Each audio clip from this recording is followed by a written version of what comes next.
Quelques secondes et c'est fini sans aucune larme. J'ai pas senti grand-chose. Pour les déstresser, le centre a misé sur une décoration colorée et la présence de VIP adulés par les plus jeunes.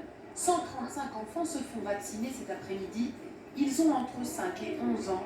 Un moment impressionnant pour certains.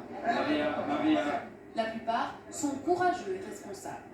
C'est assez cool de se dire que je sauve une personne là, en ce moment. Pour tous les enfants qui auraient peur, qu'est-ce que tu peux leur dire? De ne pas regarder les bulles.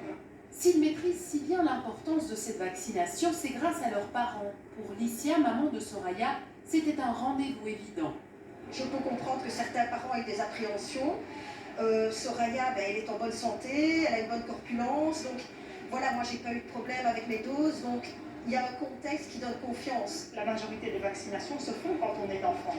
Tétanos, diphtérie, coqueluche, on est vacciné à 2, 3, 4 mois et 15 mois. Donc on est vacciné 4 fois en 1 an et demi. Ici, ce qui est un peu différent, c'est qu'on a commencé par les personnes les plus âgées et puis qu'on termine par les enfants. À l'heure actuelle, près de 26 000 enfants sur les 300 000 concernés sont inscrits pour cette vaccination, bien séparée de celle des adultes. Les aiguilles sont différentes, le contenu aussi. Il est dilué et concentré tout à fait différemment. Donc il ne s'agit pas en tout cas de prendre une seringue d'adulte et de prendre un tiers de la dose.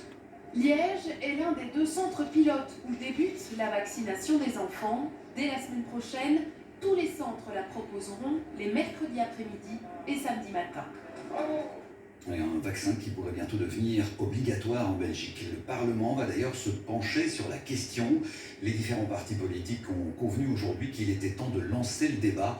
Et ça passera notamment par l'audition de personnes extérieures, comme des experts, qui donneront leur avis sur l'opportunité de légiférer. Loïc Parmentier avec Pascal Noriega. La vaccination obligatoire s'invite désormais au Parlement. 6 semaines de débats sont prévues. Chaque groupe politique pourra déposer la liste des experts qu'ils veulent entendre. Et finalement, aux environs des vacances de carnaval, le vote. Pour la présidente de la Chambre, il est sain, démocratiquement parlant, qu'un sujet aussi sensible soit discuté, débattu dans son hémicycle. C'est tout à fait logique, hein. Le débat, il fait rage dans la société, les citoyens sont inquiets, se posent beaucoup de questions, et notre Parlement ici doit être le reflet de ce débat citoyen et doit pouvoir porter toute la nuance, et nous allons le faire.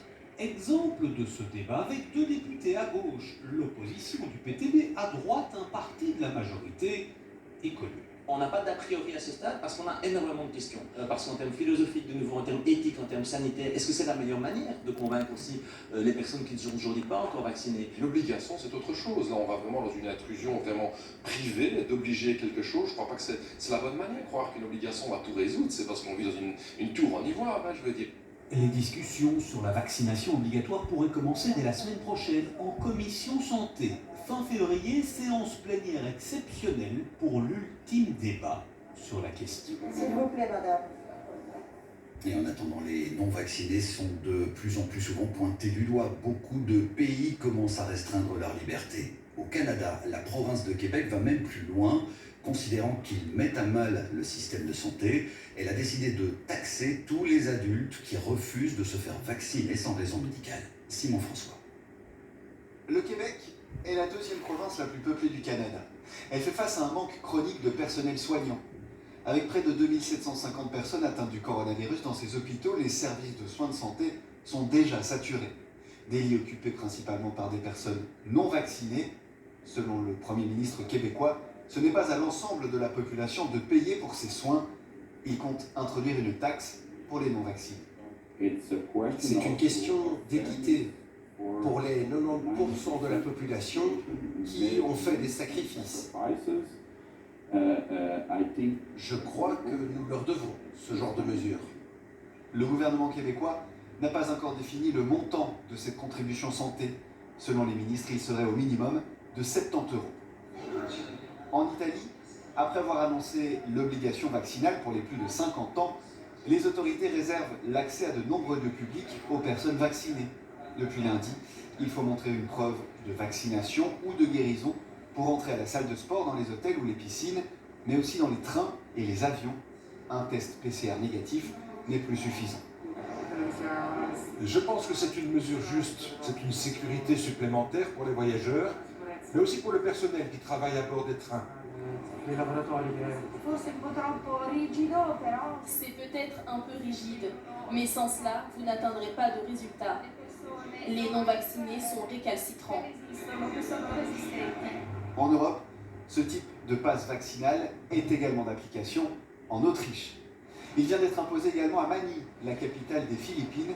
Dans cette ville de 13 millions d'habitants, les transports en commun sont désormais interdits aux personnes non vaccinées. On vient chez nous avec cette confirmation.